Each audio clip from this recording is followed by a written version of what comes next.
Hello and welcome to In Defense of a Movie podcast. Joining me, as always, is Aaron. Aaron, how's it going, man? I am a robot.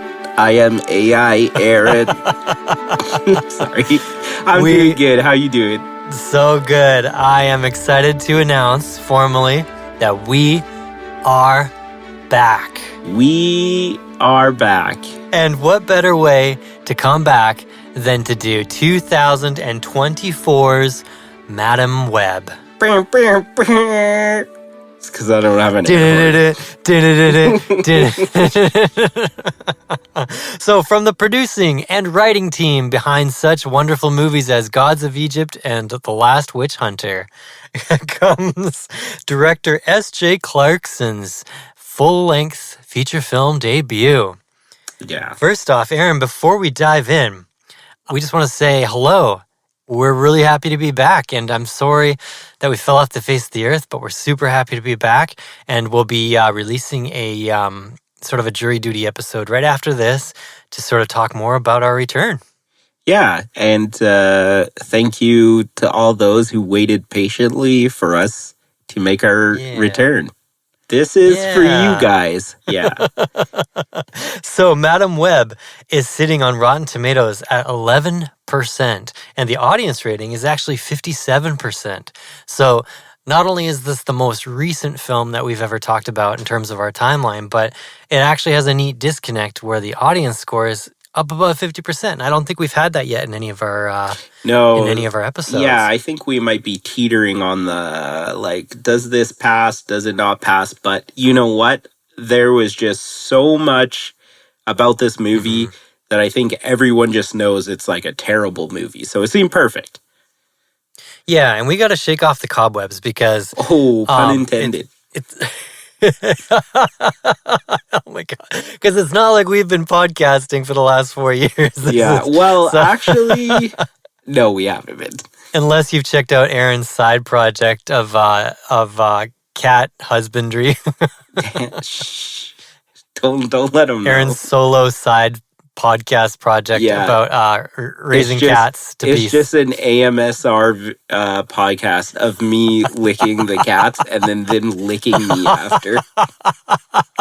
We are going to be streaming soon, but you gotta wait. You gotta earn that. Yeah, we're it's Aaron's. It's gonna be locked behind a Patreon subscription. Aaron playing with his cats. Yeah, I'm in talk with networks to actually get like a live stream going so that you could tune in any time of the day. Just watch me lick a cat. It's a cat compound. We're gonna set up cameras all around your house. Yeah.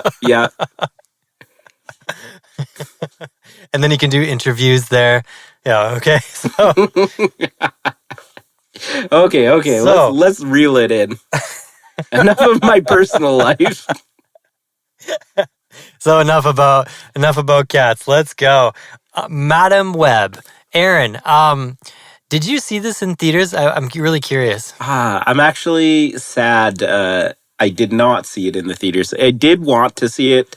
Couldn't find anyone to go with me because they were like, I'm not paying for that. So, unfortunately, no. The first time I watched this was actually last night. Yes, I didn't go see it either. You ever watch a movie trailer and just kind of go, yeah, no, I don't think so. You know what? Oddly enough for me, I was like just seeing how ridiculous it looked in the trailers were. I was like, I kind of want to see that because it looks like it would be like a good time. Like you would have a good laugh. And I too could not bribe anybody into going to see it with me. But I watched it a week ago. I rented it on Google Movies or something for the price of an Arizona iced tea. I think it was on Netflix for a few weeks, but I missed it on there, so I had to rent it. So a whole $1 I spent watching Madam Web last week, and since then have been burying my head in every scrap of behind-the-scenes footage and interviews I can find, and it's been wildly entertaining. I enjoyed this movie. I thought it wasn't quite as bad as everyone made it out to be, but I don't know. I'm starting to just think that I'm desensitized to like bad movies where like over the years of just watching too many of them that I'm just like, yeah, this is actually pretty good. You know what messed with my head? The night before watching Madam Web, we watched Paddington with our daughter, and I was watching Madam Web, and I was like, oh man, both of these movies are about remarkable animals in the Peruvian jungle and them coming to the big city to find unlikely families. The movie is about lonely people who don't have family, who meet and end up becoming like family to each other. The movie's about finding unexpected family, in a way. This movie actually reminded me of so many different movies. I had got some like Doctor Strange vibes. I've got Final Destination vibes. I got a little Inception vibes. Like it just was. It seemed like it took so many elements of different movies, and like maybe that's why this movie was a hot mess. Because like that could be one of the reasons. Well, let's get into it because I got an interesting theory about this movie that I haven't heard talked about anywhere else, which is Okay. kind of fun. And I definitely found some stuff worth liking, and I'm sure you did too. So, Aaron, why don't you run down the cast for us and then tell us what Madam Web is all about? We got Dakota Johnson as Cassandra Webb, my girl Sydney Sweeney, Julia Cornwall, Isabel Merced. Am I saying that Merced? I think Merced, yeah. Anya Corazon. Corazon. Corazon. Celeste O'Connor, Maddie Franklin, and then we have Tahar Rahim as Ezekiel Sims. I guess that's like the main. Adam that's the Scott main. as Ben Parker, old young hot Uncle Ben.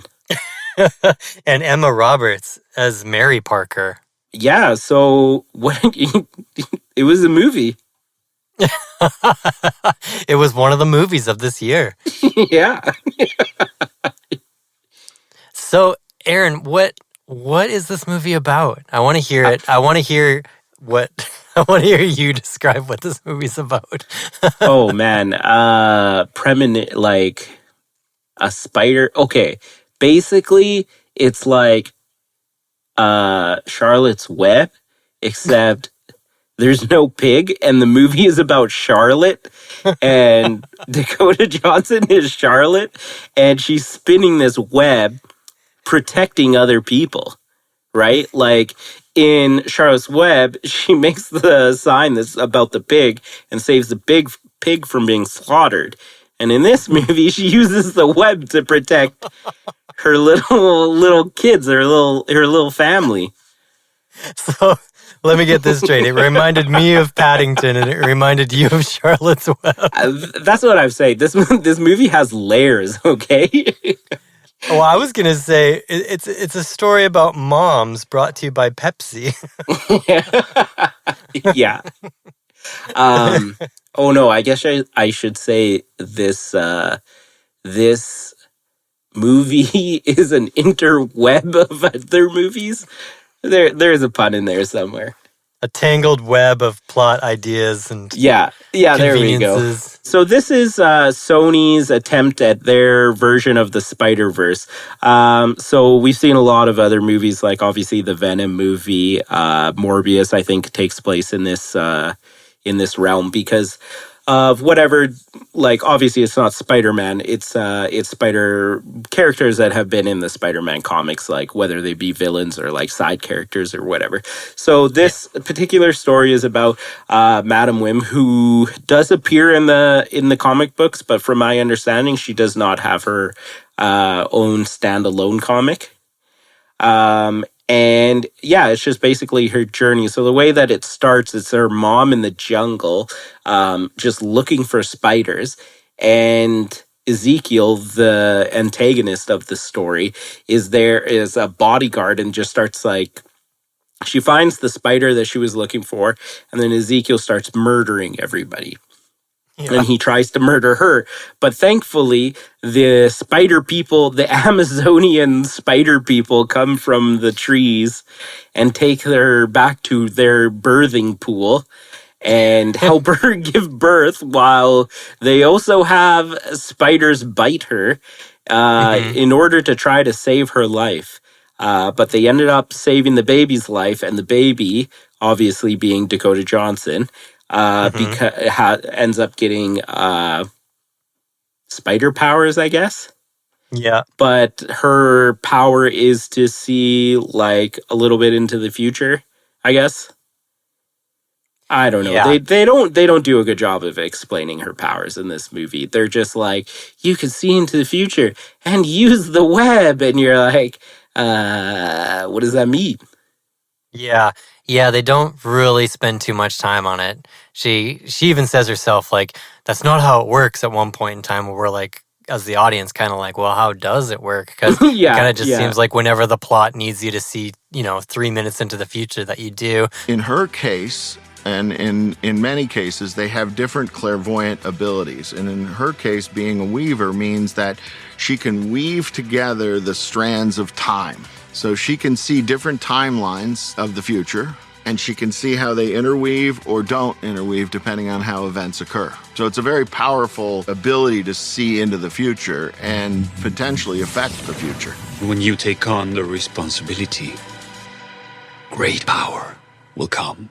So then one of the first things I want to defend about this film, actually, the sequences of her seeing into the future, not only the sound design I thought was so awesome in those sequences and really complicated, but also the craftsmanship of filming those sequences, of having to film like 3 or 4 different possible outcomes, and the way that was all edited together. I don't think people give that enough credit for how interesting and difficult that is. And like the continuity and having to get those actors to, perform the same scene 3 or 4 different ways, cutting it all together, making it interesting. So yeah, before we even keep going, right out of the gate, to me, that was really, really interesting. Probably the most interesting thing. There's a lot of camera angles in this movie. Oh, totally. Yeah, those are really complicated scenes. I want to say that there's like a new camera angle almost like every couple of seconds. It's funny because at the very start of the film, it kind of took me out of it because it was a bit disorienting. Because in like the Peruvian Amazon section in like 1973 or whatever, they start the movie with like these little snap zooms every time someone's talking, and it's really like janky, and you're kind of like, oh no, what is this?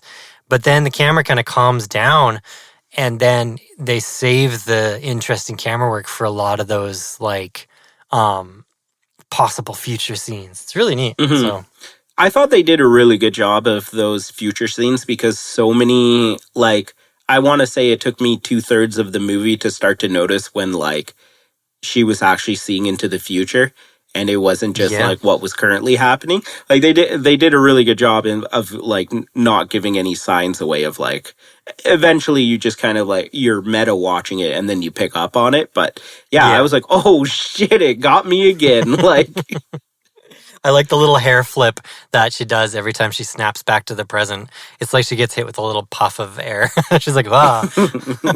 It's the web. It's the web. She's using the web. Blows your hair back, man. So production on this movie started in 2019, which is a pretty big year for the MCU because that's when Endgame came out. And there's always been this battle of Spider-Man rights between Sony and Marvel. And quite famously, Tom Holland got pretty bent out of shape during this time because after Endgame, it wasn't clear if he was going to be able to make any more Spider-Man movies, if they were going to continue on, like if that deal was going to continue forward. And around this time, Sony saw the opening to start really developing some of these secondary characters to basically toe the line as much as they could with what they had to work with. So you had movies like Madam Web, Morbius, Venom, Venom 2, I think it was at the time, kind of all going into production at the same time. But this movie's interesting, Aaron, because from what I understand, originally they were going to have Andrew Garfield's Spider-Man make an appearance. And they were going to try to pull it back into their court. But then Marvel kind of fired back and said, yeah, no, we're going to make more Spider-Man movies.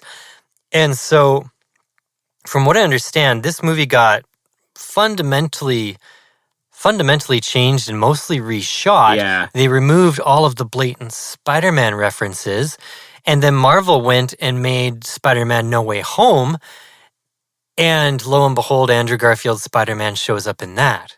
So it's like this weird custody battle between two parents of Spider-Man. Oh no, definitely. This movie seemed to be another classic of like victim to studios being like, oh, last minute changes.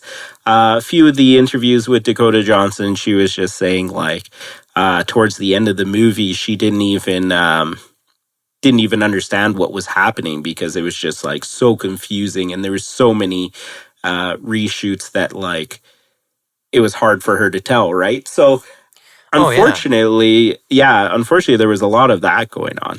It is in the Marvel Universe, and it also stars Sydney Sweeney. So it's kind of like if AI generated your boyfriend's perfect movie. Between shooting the alternate little future glimpses and whatever this script ended up being, how could you keep track of it? And she said in one of her interviews that, it's hard when you sign on to do a project and then halfway through it becomes an entirely different project. Yeah. Having watched this film, Dakota Johnson is definitely not the problem. Like, both my wife Brie and I really enjoyed her character in this. We got such a kick out of her performance. She's funny, she's sarcastic, she's got like kind of a dark sense of humor. She hates kids and just I don't know. I liked her character a lot, and honestly, I really hope that we get to see her back. I legitimately hope she shows up in like Secret Wars. Next film, I'll be Tom Cruising myself all over. I thought, like, in the first 5 minutes of this movie, she does enough to kind of make me be like, oh, you're kind of like an angsty, bitchy person, right? And then the more you think about it, though, is like she grew up without a mom. And as far as she knows, like, about her mom is that her mom was in the Amazon looking for spiders while being, like, 9 months pregnant, like, ready to go. So, of course, you would be, like, a little bit angry, right? And so I thought her character, and, like, in seeing that, I was like, okay, well, like, she's playing her character really well. So a lot of the reviews that I was reading about this, like, a lot of people were like, it just seems like she phoned it in, or she had no sense of, like urgency, or just was like just landed flat with a lot of people. But I personally thought she did like a pretty good job of playing her character. If anyone was the problem, I feel it was the antagonist Ezekiel of this movie. He was terrible. I've been searching for that spider for years. No, we could help so many people. I'm not interested in helping people. No one helped me when my family was starving. My road was not as clear as yours. We didn't have the same choices. You're making the wrong decision. Give me the spider. No, you're making the wrong decision. Just the worst. Beyond defense. Between the sloppy ADR and the way he was written and his overall performance and his horrible wig. Honestly, one of the worst performances I've ever seen in a movie, period. Like, my goodness. Oh, definitely. Yeah. And the sound being off just threw me off so much. And to the point where I didn't even think it was his actual voice. I thought they were just like voicing over him. Yeah, we did too. There was times when literally you were hearing different words, like they didn't match his mouth movements. It was so blatant. Oh, yeah, I'm glad we agreed on that, because I was like, I hope I don't have to try to defend this guy. I agreed to provide security for you because I thought you were close to finding the spider.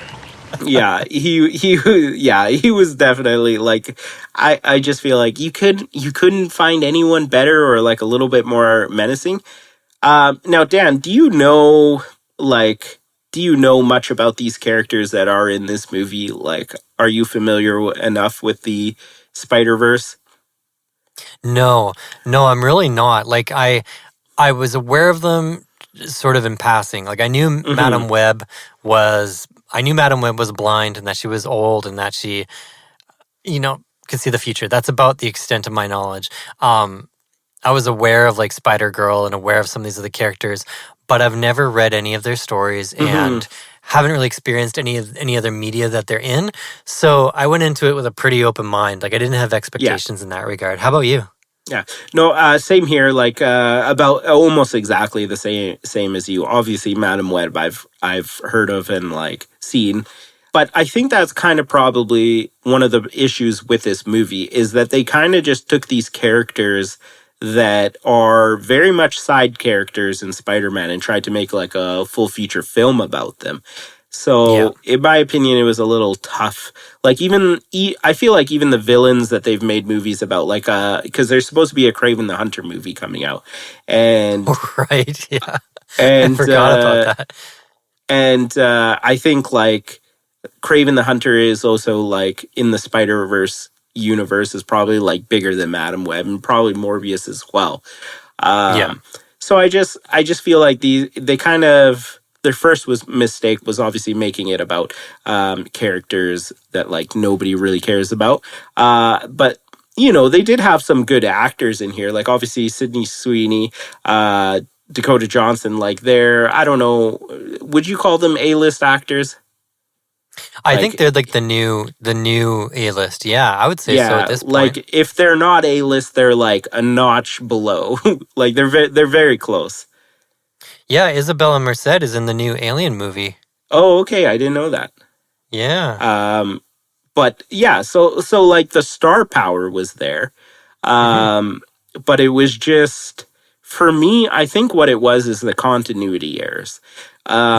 It's just like they tried to do a movie that takes place in like 2003.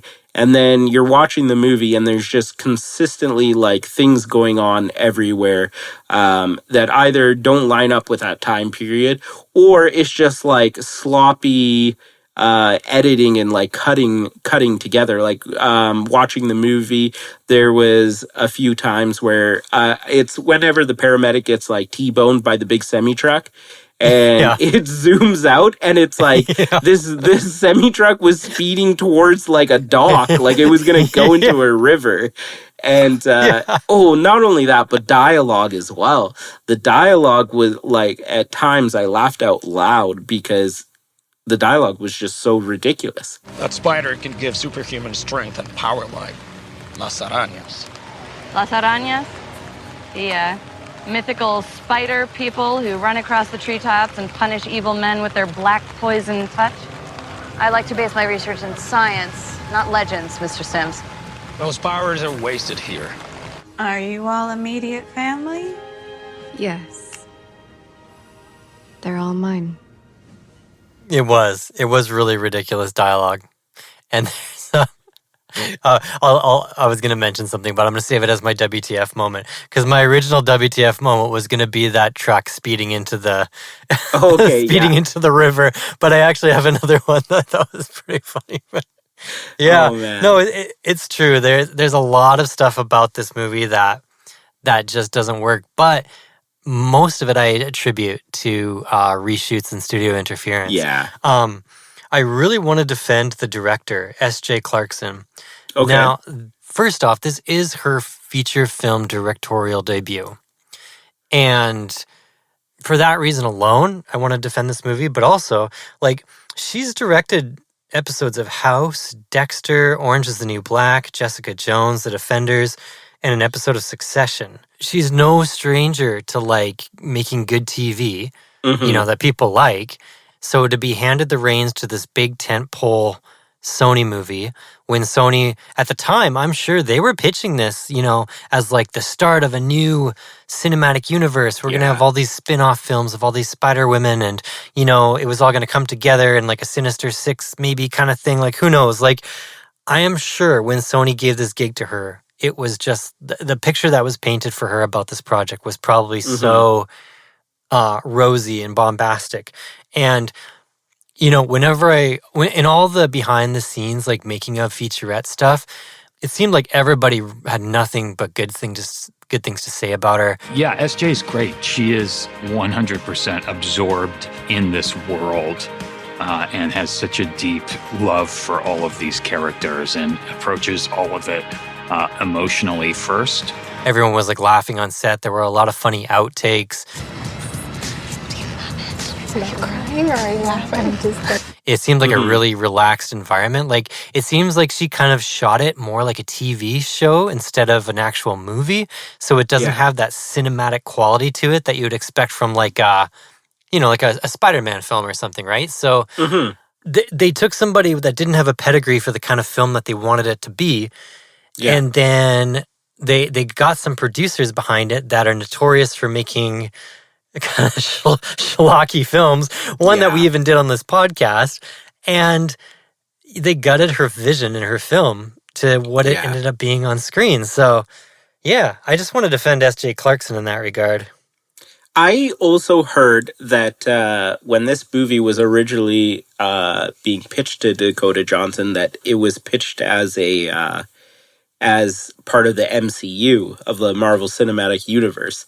And there's even interviews where she said she talked to Elizabeth Olsen, like getting her opinion of what it's like to work with Marvel.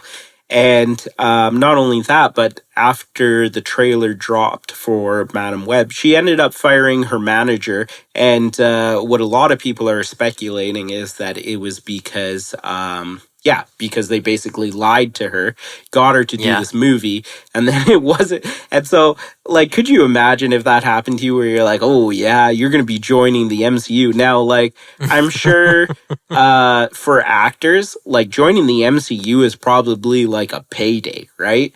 Where they're like, oh, yeah, like, I'll do that. That's like guaranteed income. So you're a part of the Marvel universe. I know. They got you. Now you know what that means. What does it mean? You're going to be doing like 35 films. You have career employment for the rest of your life. Great. Literally for the rest of your life. Great. And then you find out it's a Sony movie and it's not even the same like universe. How chapped would you be? You know, because this is sort of a standalone world and it's not, you know, this is Madam Web's world before Spider-Man exists. So it's, you know, it's before he was born. So it's... When she first starts talking about the movie a couple of years ago, she sounds really enthusiastic and like, like you mentioned, talking to Elizabeth Olsen, joining the MCU. And then by the time it gets to her final interviews, she says things like, no, you don't need to know anything going into this. It's not set in any universe. It's its own thing. The less you know, the better. Like, just rightfully didn't give two shits about this film by the time it came to theaters. Yeah. There was another thing that I found very odd, and I guess it's not that odd. Maybe I'm just like a giant nerd, but she said that she has never seen a Marvel movie, and she saw like half of one. So I guess it's very odd to me that you would want to go into like portray a comic book character when you know nothing about them and you're not even a fan of the universe that exists. But I mean, like I said, payday, I'd be doing it. Yeah, it is a little odd because I did find an interview where she talked about how much she loved the Marvel movies. It was in like a behind the scenes clip. So I'm not sure if she's just being disingenuous to get that paycheck or if she changed her tune about the whole process. I have always really loved Marvel movies and Sony Marvel movies. What percent of Marvel movies have you seen? Let's be real. And this isn't meant as a negative. Like, again, just... 4%. 4%. Which is like 15 minutes of one. I do really hope we see more of her, but in a more balanced cast and a better film. I really do. And some better dialogue. Better dialogue, better script, better reshoots or whatever else happened. Yeah.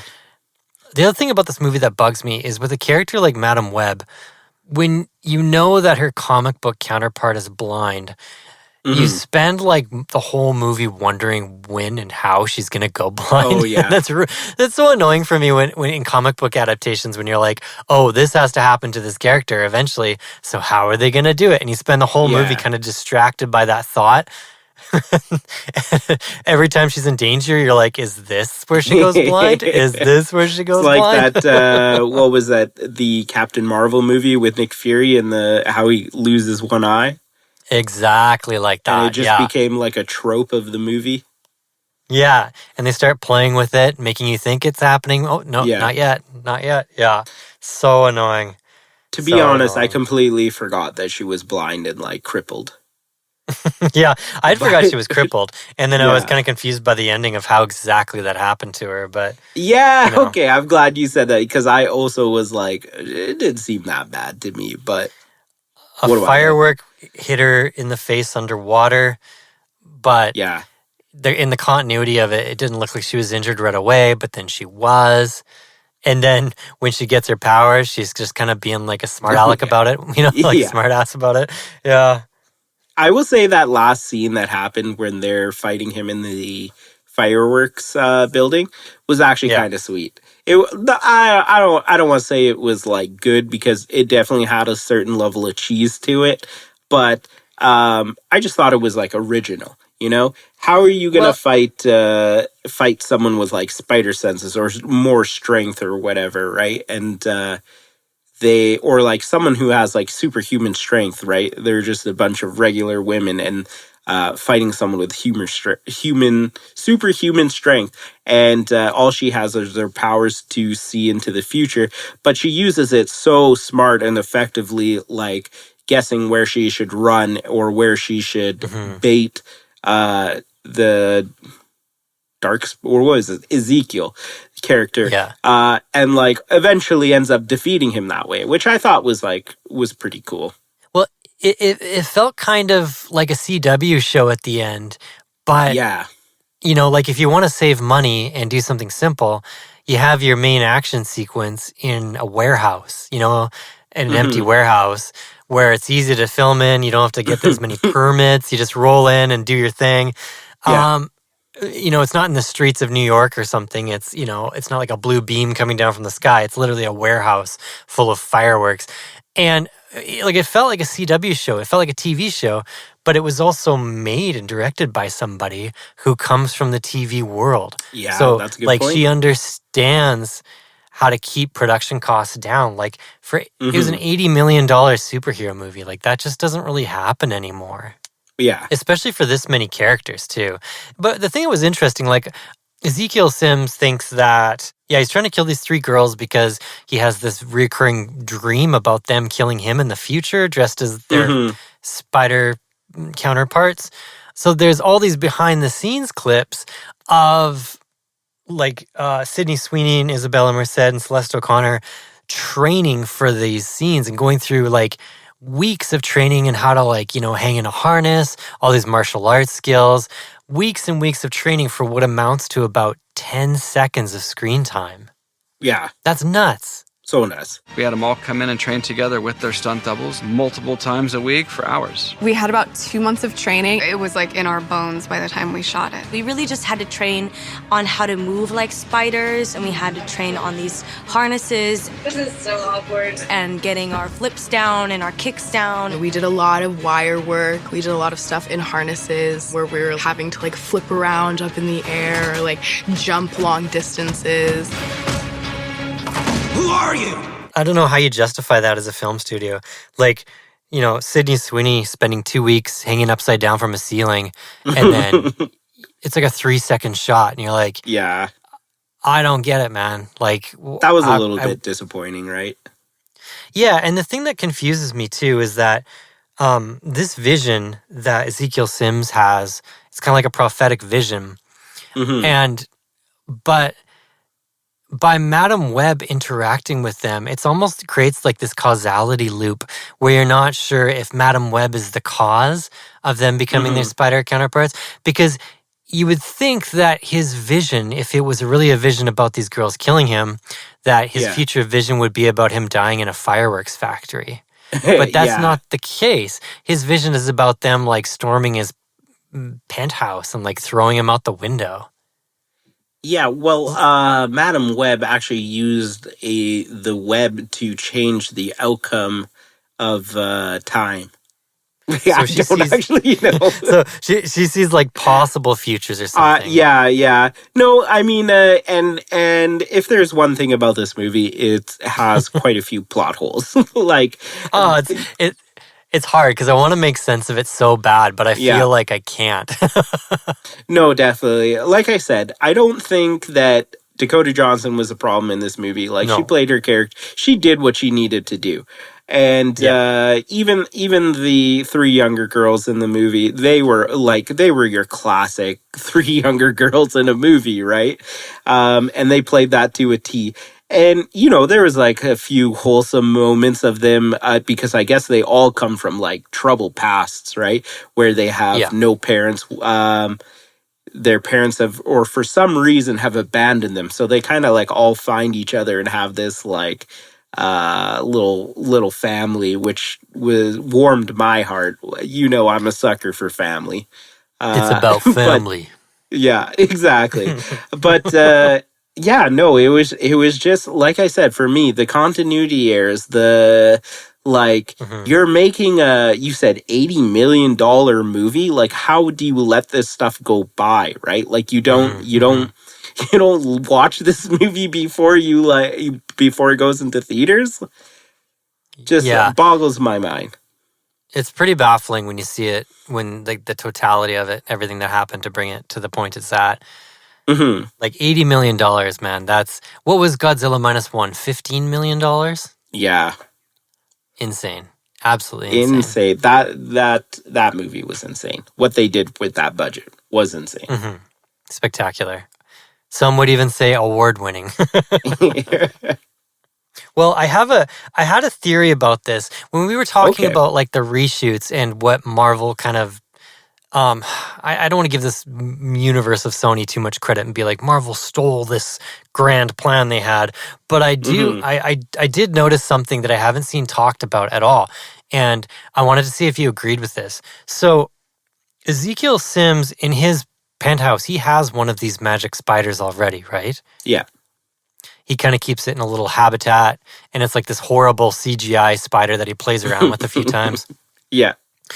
So Emma Roberts' character, Mary Parker, is pregnant with little Peter Parker.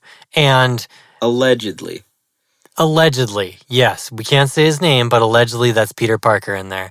But the thing that happens, there's this weird thing that happens in the movie near the end where we find out her water breaks, but she's like kind of almost dangerously premature.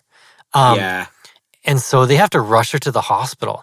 But the thing is, I was trying to think of like why? Why does she necessarily have to be premature? It didn't really make sense to me.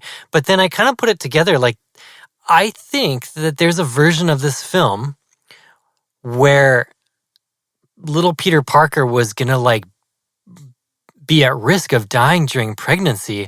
And then I think what was going to happen is Cassandra Webb and the crew was going to go to Ezekiel Sims' apartment or penthouse. They were going to steal the super spider and have the super spider either bite Mary Parker or bite Peter Parker to keep that to save his life. And then the idea being that when Peter Parker gets bit by a spider later in life again, it like awakens and turbocharges his Spider-Man-ness or whatever. Oh, okay. I like that theory. Yeah, because Madam Web, it's not being bit by a spider that unlocks her abilities.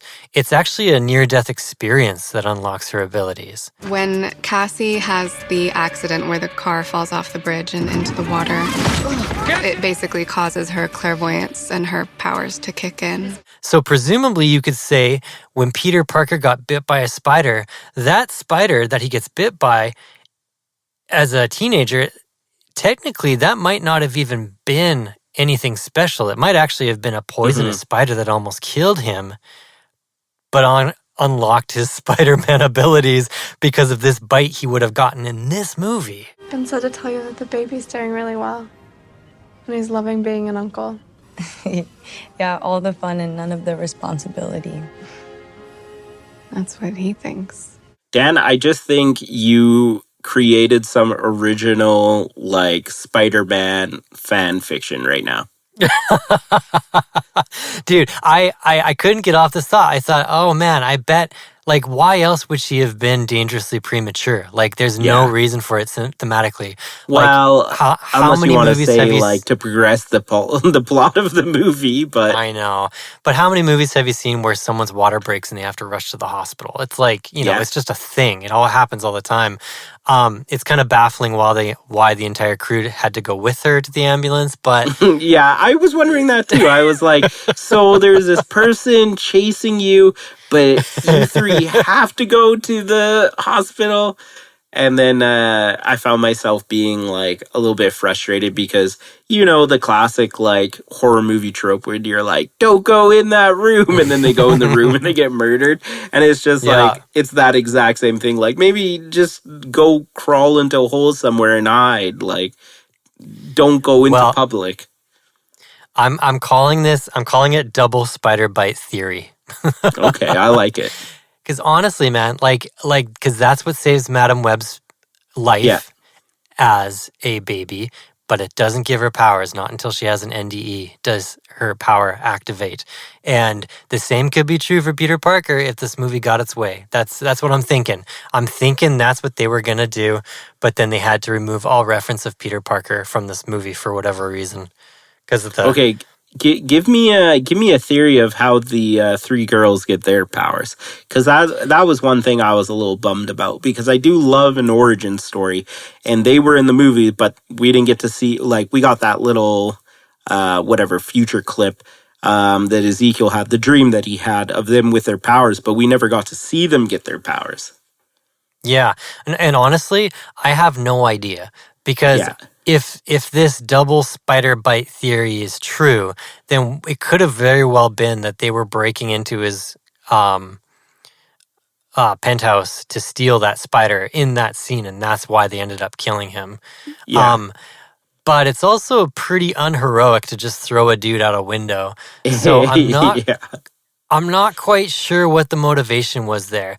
I don't think that's something that I can really wrap my head around or properly defend, because it makes no sense to me, and I have no idea. What do you think? I'm gonna say they had a spider Amazon orgy and got their superpowers that way. They went back to see the hot Amazon Spider-Man, and one thing led to another. Okay, but watching those mythical spider people fly through the trees like the vampires from Twilight was just about the funniest thing I've ever seen. It was. I was when they were first on the screen, I was like, "No, please!" Yeah, you could have made them look a little bit better. Like, you know what? I will say this too, in like just talking about your fan theory and everything. I did enjoy the lore that they did try to build. They gave us like little Amazon spider people. They tried some new stuff. Unfortunately, a lot of it didn't stick, but hey, we've been getting so much hero fatigue, so much, so many Spider-Man things. Like, I feel like Spider-Man has to be the most overdone comic book character, maybe close to Wolverine. And and there was some original stuff in here, which is a positive, right? Because we've seen a lot of the same thing over and over again. Yeah, I found it fairly refreshing.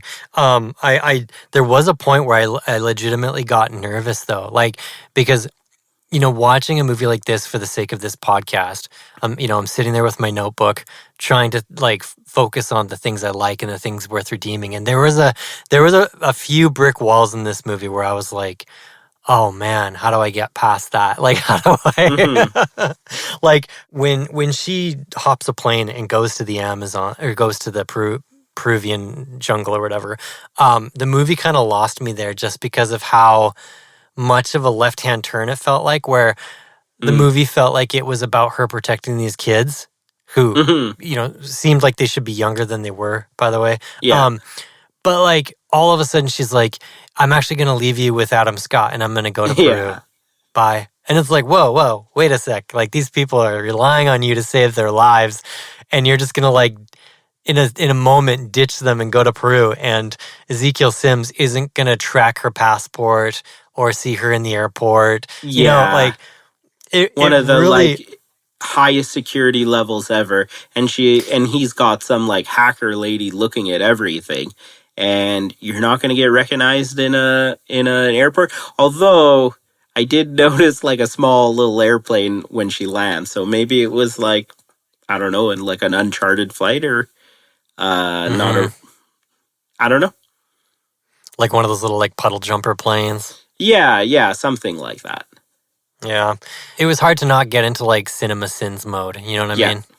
Yeah, that was it was tricky, but that's I think that's the challenge of this podcast. Is sometimes you like hit these walls and you're like, "Oh, man, Yeah. how do I just justify this?" And I'm like, "You don't justify this." I don't know if there's any way for me to justify Ezekiel Sims. Like, no, I just don't the think fact so. that they didn't get his audio right, and it might not be on the actor. It might be whoever like cut and edited the movie, right? Like whoever just couldn't get the audio, like for whatever reason. You're gonna do reshoots, and you're telling me you couldn't redo those shoots? Like, oh man, like like, do they not understand what they're doing to their audience? Like when you don't fix simple things like that. Oh, it's insane. Like, you're telling me you didn't have coverage of like I should have wrote down her name, the lady at the, her lady in the chair, or like, like have him talking off screen while you show footage of his like magical spider in the habitat, like you didn't have to show his mouth moving to different words. Like he has an interesting voice, but every line he says just falls so flat. Yeah. And yeah. But other than that, I think it was pretty good. Oh, something worth mentioning is for Sydney Sweeney. She went on record like a lot of interviews saying that like this was a building block for her. She only took this movie to like open up other doors because she was just in a romantic comedy with Glenn Powell. Yeah, like and so that movie was like a romantic comedy that did really well, and apparently she's set to star in a Barbarella movie. So like that's pretty cool. That's a bonus that came out of this movie. I was really receptive to all the ideas that she brought to the table, and being able to work with a female director who is able to take in everybody's ideas and considerations was really cool. And interesting too, because she has like a little bit of creative control over this, over those movies. Sorry, I should say. So the romantic comedy that just came out in the Barbarella movie, but in this movie, she goes on record saying that she was just an actor hired to do a part. So it very much just seems like she showed up, she did what she needed to do, and then she was like, "Well, I get a paycheck, like whatever, I don't care," and just kind of like went with the flow. Yeah, all of the core cast seemed to be pretty unfazed and pretty untarnished by the proceedings of this movie. So, there's that. Aaron, do you have a WTF moment in this film? I don't think I do have one, because this movie did have, like I said, it had a lot of continuity errors, and there's a lot of things that just had me scratching my head. But I don't think there was anything that happened in this movie where I was just like, what the is that? Like, what about yourself? So originally, my WTF moment was the truck that hits O'Neill. That was literally speeding towards a river for some unknown reason. And just the sheer oversight of showing that wide shot, thinking people wouldn't notice. But another thing that jumped out at me that I thought was so funny is there are two different sequences in this film where Dakota Johnson's Cassandra Webb is handed a can of pop and does everything she can but actually open the can of pop. Like, there's like two different scenes that are like 2 or 3 minutes long where she's tapping the top, she's moving it from hand to hand, she's like doing everything but literally open this can of pop. And I just thought it was hysterical. It was so funny. The Pepsi advertisement seemed really weird in this movie, eh? Yeah, it Because seemed. at the end of the movie, doesn't Ezekiel die by like a Pepsi sign? Yeah, Pepsi's the real Which is killer like, here. yeah, that's the true movie right there. It would have been Pepsi. hilarious if he just kept having nightmares about Pepsi products the whole movie. Yeah. You bring another good point up, Dan. Technically, why didn't he have any dreams about the Pepsi sign? They could have had they could have the product placement opportunities, like literally every flashback. Just I keep having nightmares about Pepsi. I think like kind of time travel movies or time premonition movies have taught me one thing, is that if you're having a premonition about something that happens in the future, no matter what you do, you will never fix it. Like you cannot avoid it. And if you do try to avoid it, you will make it worse. Yeah, and this is I think this might be the only premonition movie I've seen where the climax of the film has nothing to do with the actual premonition. That was very disorienting. Yeah.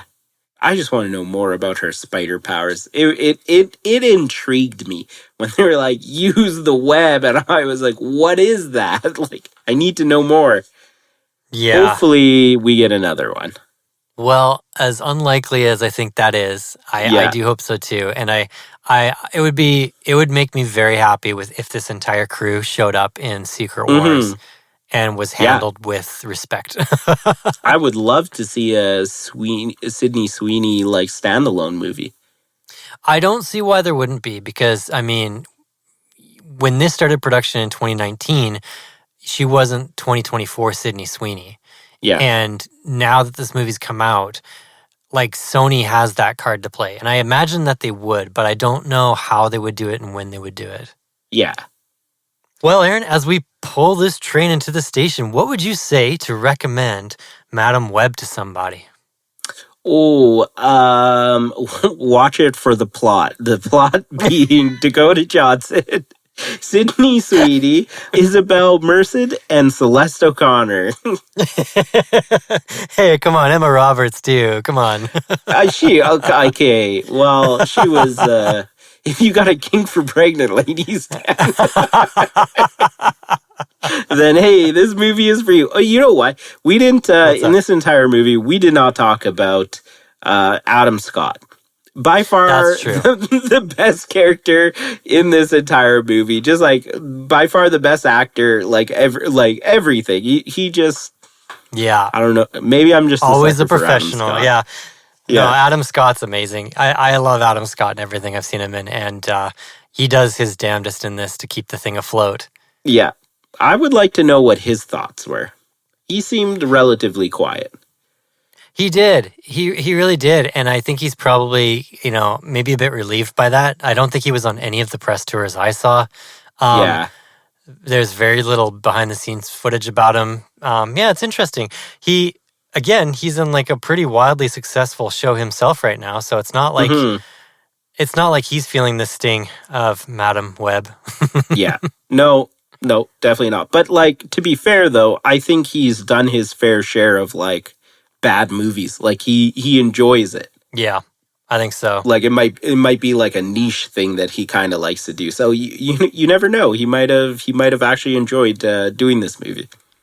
Yeah, totally. I mean, this movie definitely had a huge amount of problems and a bad script and some of the worst, for the worst villain I've seen in ages. But it was campy and pretty unoffensive, pretty enjoyable.